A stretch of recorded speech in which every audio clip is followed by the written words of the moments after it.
Welcome to Kenton's videos. Enjoy the video.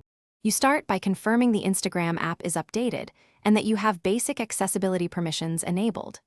Once done, decide whether you'll use an automation shortcut, a third-party auto-scroll app, or the phone's built-in gesture features. Choose the simplest option first.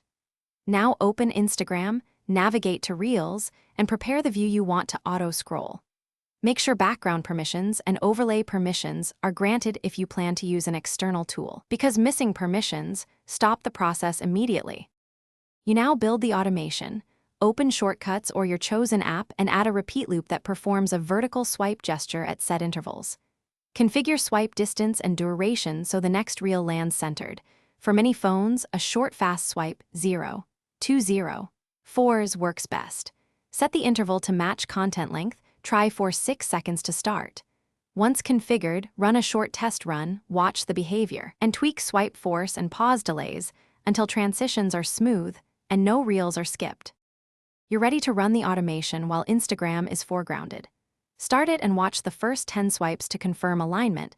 Make sure the screen never locks and the app stays focused. If it scrolls too fast or too slow, pause the automation and tweak the interval or swipe duration, then retest. If the automation stops abruptly, recheck accessibility and overlay permissions. Re-granting them usually fixes failures. Finally, make sure battery saver is off because aggressive power modes can suspend background automation. Thanks for watching. Consider subscribing if we helped you.